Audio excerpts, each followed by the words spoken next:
नमस्कार, स्वागत है आपका एसबीसी टाइम्स में और मैं हूं आपके साथ मयंक शर्मा। आइए शुरुआत करते हैं आज की कुछ प्रमुख हेडलाइंस के साथ।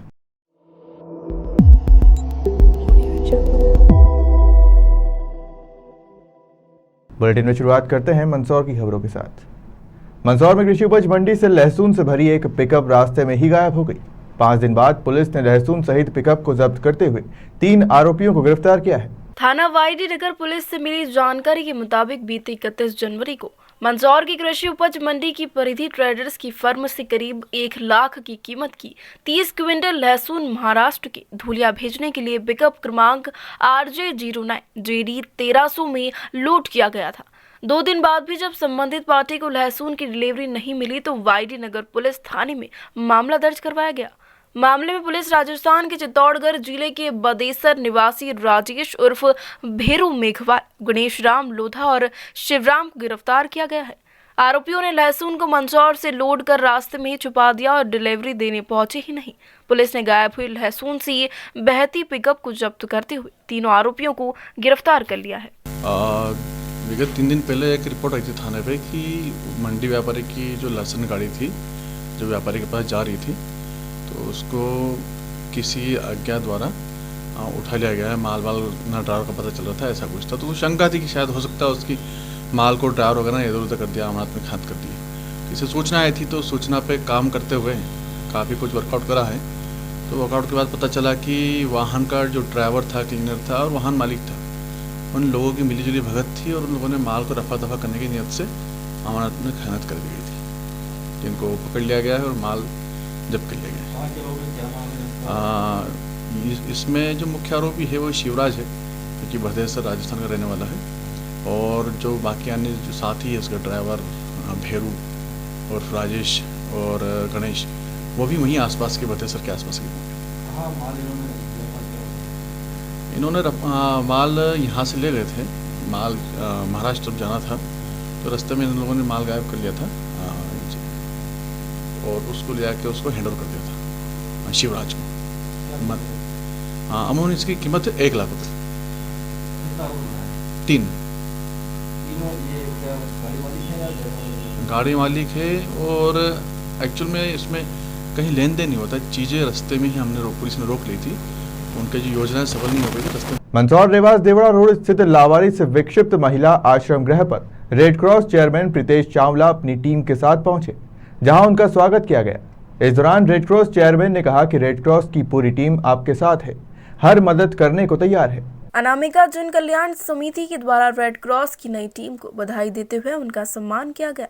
इस दौरान अनामिका जैन संस्थापक ने कहा कि चेयरमैन चावला जी का इस आश्रय गृह को बहुत सहयोग रहा है, इस बिल्डिंग में भी इनका सहयोग रहा है और आज भी हमने परेशानी बताई तो उनकी पूरी टीम पहुंची और कहा गया कि कोई भी परेशानी हो तो अवगत कराएं, मदद करेंगे। अनामिका जन कल्याण समिति द्वारा संचालित विक्षिप्त महिला आश्रय गृह की संचालिका अनामिका जैन द्वारा आज नवीन रेड क्रॉस की नवीन प्रबंध समिति को आज बुलाया था। चूँकि वात्सल धाम परिसर में ही ये इसका संचालन हो रहा है, तो अनामिका जैन जी की बुलाया और कुछ व्यवस्थाओं को लेके भी कुछ थी कि हमको सहयोग करा जाए। तो निश्चित रूप से रेड क्रॉस आपके साथ हमेशा खड़ा है और जैसा आपको ज़रूरत होगी रेड क्रॉस उसमें हम पूरा आपके साथ खड़े रहेंगे। और आज मैं इनका धन्यवाद देता हूँ कि विगत 3 सालों में ऐसा आश्रय जो महिलाओं का आश्रय चला सकते हैं पर विक्षिप्त महिलाओं का आश्रय चलाना वाकई बहुत ही, मैं इनके ऊपर गर्व करता हूं कि ऐसा समय देना समाज के लिए महिलाओं को प्रेरणादायक होगा। आज लावारिस विक्षिप्त महिला आश्रय गृह में रेड क्रॉस सोसाइटी के चेयरमैन साहब और उनकी पूरी टीम से एक छोटे से निवेदन पर पधारी थी। आज जो चेयरमैन टीम जो बनी है उसका एक छोटा सा सम्मान समारोह हमने रखा था, उसमें प्रीतेश सर और उनकी टीम पूरी आई है।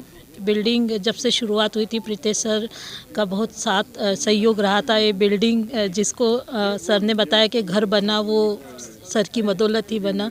शुरू से उसका सहयोग बना रहता था और आज भी जब मैंने अपनी परेशानी बताई तो उसमें सर और उनकी टीम पूरी तरह मेरे साथ खड़ी है और मुझे विश्वास दिलाया कि आगे भी किसी तरह की परेशानी हो तो मैं इन्हें अवगत कराऊं जैसे पहले करवाती थी।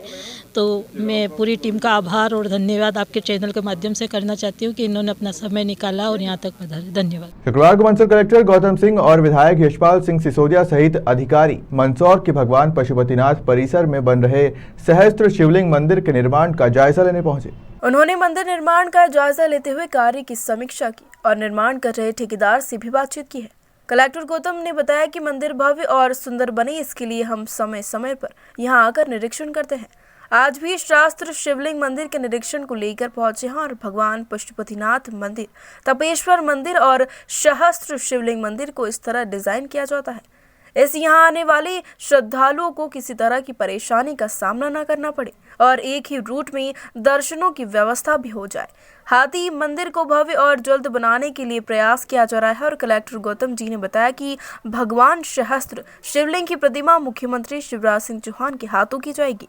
इसके लिए मंदिर के जल्द निर्माण सहित अन्य कार्यों की रूपरेखा तय की जा रही है। कुछ नहीं, ये जैसे आप देख रहे हैं मंदिर निर्माणाधीन है तो समय समय पर हम लोग आके देखते रहते हैं और बहुत सारे छोटे बड़े निर्णय लेने रहते हैं। मंदिर का मामला बड़ा संवेदनशील रहता है, तो जो मंदिर के पुजारी हैं, भक्त हैं, माननीय विधायक जी हैं, जिन लोगों की भी श्रद्धा इसमें जुड़ी हुई है, कोशिश इसमें ये होती है कि जो निर्णय लिया जाए, क्योंकि एक बार जैसे अगर आप निर्णय ले लो और कुछ काम कर लो तो फिर बाद में अगर कोई जैसे होता है ना कि कोई आपत्ति करता है, कोई आक्षेप करता है तो उसमें हस्तक्षेप करने में दिक्कत होती है। तो शुरू से कोशिश ये हो रही है कि सबकी भावनाओं के अनुरूप ये मंदिर बने और चूँकि माननीय मुख्यमंत्री जी की तरफ से इसका प्राण प्रतिष्ठा होना है तो एक काम में थोड़ा तेज़ी लाया जाए, काम की गुणवत्ता बेहतर हो और पूरे परिसर को निखारने की हम कोशिश कर रहे हैं। तो शुरुआत जो है सहस्त्रेश्वर महादेव के मंदिर से हुई थी, अब जो है भगवान पशुपतिनाथ, तापेश्वर महादेव और पूरा जो कैंपस है उसको एक नया स्वरूप देने की हम कोशिश कर रहे हैं, जिससे वो श्रद्धालुओं के लिए, भक्तों के लिए अधिक भक्ति स्थल के रूप में अधिक मनोरम, अधिक सुखदायक जैसा महसूस हो, लोगों को यहाँ बैठना आना अच्छा लगे, इस तरह की कोशिश है। ये अभी 15 मार्च की डेडलाइन है हमारी। 15 मार्च के बाद कभी मुख्यमंत्री जी का समय हो सकता है यहाँ प्राण प्रतिष्ठा आने का, तो 15 मार्च तक हम कोशिश कर रहे हैं कि काम पूरा हो जाए। सर, मंदसौर जिले में लगातार देखने में आ रहा है कि माफिया द्वारा नाले पर कब्जा किया जा रहा है, कार्रवाई भी की जा रही है, क्या कहना है? ये अलग प्रश्न है। जहाँ जहाँ इस तरह की शिकायतें आती हैं वहाँ हम लोग प्रभावी कार्रवाई कर रहे हैं और कई बार जैसे मीडिया को ऐसा लगता है कि बना लिया, तो ये मैसेज ये है कि गलत काम किसी भी समय कभी भी हटाया जा सकता है, तो वो उसके ऊपर दोहरी चोट होती है। तो कल का घटनाक्रम आप उल्लेख कर रहे हैं तो निश्चित तौर पे उसको सबक तो मिला होगा और बाकी लोग जो इस तरह की बात सोच रहे होंगे वो थोड़ा सा डरेंगे। तो जहाँ शिकायतें मिलती हैं हम प्रभावी कार्रवाई करते हैं, छोड़ते तो किसी को नहीं है। देखिए, कलेक्टर साहब की दोहरी भूमिका है, जहाँ जिले के अधिकारी कलेक्टर के रूप में है, वहीं पे भगवान पशुपतिनाथ महादेव मंदिर ट्रस्ट के आप पदेन अध्यक्ष हैं और उसको देखते हुए लगातार अभी हम लोग अवलोकन निरीक्षण कर रहे हैं और बहुत अच्छी खुशी की बात है कि जो शिवलिंग, जो हजारेश्वर शस्त्रलिंग एक जाली में कैद था, जाली में बंद था, उसके लिए न केवल माननीय मुख्यमंत्री जी ने उसको शिलान्यास किया बल्कि आज एक भव्य मंदिर के रूप में वो तैयार हो रहा है। उसका जो जलधारी आई है वो भी बहुत यूँ कहें कि मन को छूने वाली है और उसी मंदिर के अंदर भी इतना ध्यान रखा गया है कि जो शिव परिवार है वो पूरा शिव परिवार भी वहाँ पर विराजित रहेगा। ब्रह्मलीन प्रत्याशन जी महाराज की और मस्तराम जी महाराज की प्रतिमा भी जहाँ अभी वर्तमान में कॉरिडोर में है, उसको अभिषेक करने में हम लोगों को बहुत दिक्कत आती थी क्योंकि संत खड़े हो जाते थे तो अन्य लोग नहीं खड़े हो पाते थे, क्योंकि साल में 3-4 बार उनका अभिषेक होता है। तो उसका भी स्थान आज हमने तय किया है कि कहाँ भगवान के साथ साथ उस महान भक्त को विराजित किया जाए जिनका बलिदान हुआ है और जिनकी प्रेरणा से भगवान पशुपतिनाथ महादेव की ये मंदसौर शहर में इतनी अद्भुत प्रतिमा को यहाँ पर विराजित किया गया है।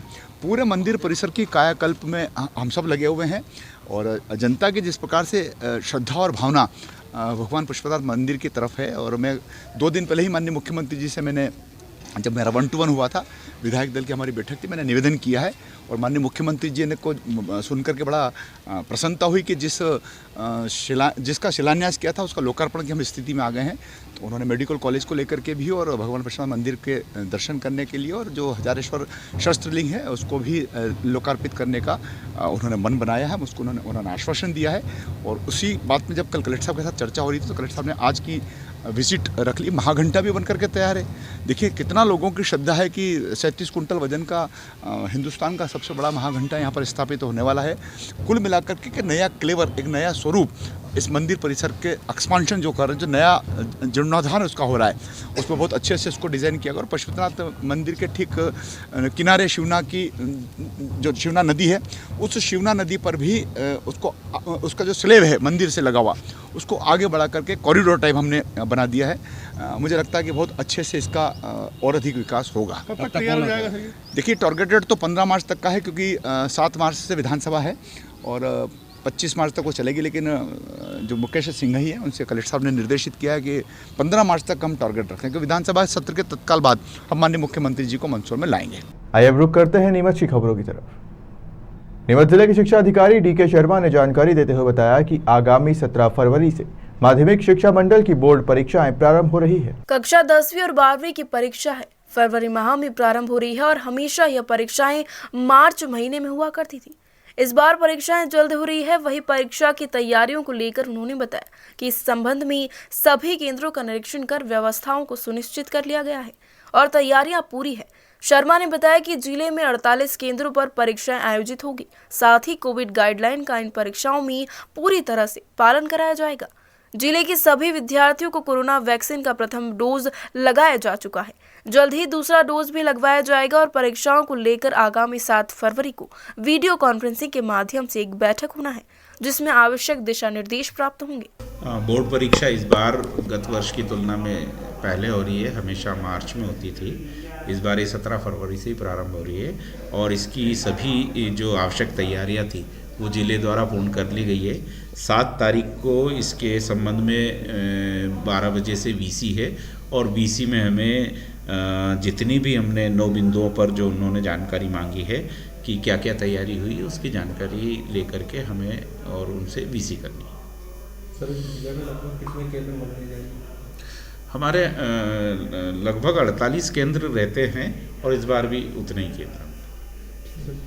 क्या परीक्षा के समय सर क्या कुछ व्यवस्थाएं नहीं, हमारे सभी केंद्रों का निरीक्षण हो चुका है। निरीक्षण होने के बाद में उसमें जितनी भी कमियां थी वो पूरी कर ली गई। सभी पे फर्नीचर है और पानी की व्यवस्था और बिजली वगैरह सबकी चेक करवा ली गई और सभी व्यवस्थाएं केंद्र पर पूरी कर ली। सर जैसा कि निर्देश पे आ रहा है कि बिना वैक्सीनेशन के नर्सरी वालों के बच्चे एग्जाम नहीं दे सकेंगे, उसको लेकर कैसे चेक किया जाए? नहीं, एक डोज जो था वो हमारे पास पूरा डेटा है इसका। एक डोज जो है सभी बच्चों का पूर्ण हो चुका है और दूसरा डोज जो है अभी चल रहा है इसमें और विद्यार्थियों को लग रहा है दूसरा डोज। शुक्रवार को नीमच के कलेक्ट्रेट कार्यालय पर AIM पार्टी के कार्यकर्ता पहुंचे, जहां उन्होंने उत्तर प्रदेश में पार्टी के प्रमुख असदुद्दीन ओवैसी के ऊपर किए गए प्राणघातक हमले के विरोध में राष्ट्रपति के नाम एक ज्ञापन दिया। ज्ञापन में ओवैसी को जेट सुरक्षा प्रदान करने और इस पूरे मामले की निष्पक्ष जांच करने की मांग की गई है। साथ ही इस तरह के नेता को टारगेट करने वाले अपराधियों के खिलाफ राष्ट्रद्रोह का मुकदमा दर्ज करने की मांग की गई है। पार्टी के कार्यकर्ताओं का कहना था कि यह घटना निंदनीय है और इस तरह की घटना नहीं होनी चाहिए और ऐसे असामाजिक तत्वों के खिलाफ सख्त कार्रवाई होनी चाहिए। हमला करने वालों को फांसी दो, फांसी दो। MIM पार्टी जिंदाबाद। असद साधने वालों को फांसी दो, फांसी दो। MIM पार्टी जिंदाबाद। आज हम लोग आए हैं क्योंकि कल हमारे बैरिस्टर असदुद्दीन ओवैसी साहब पर जानलेवा हमला हुआ है यूपी के अंदर।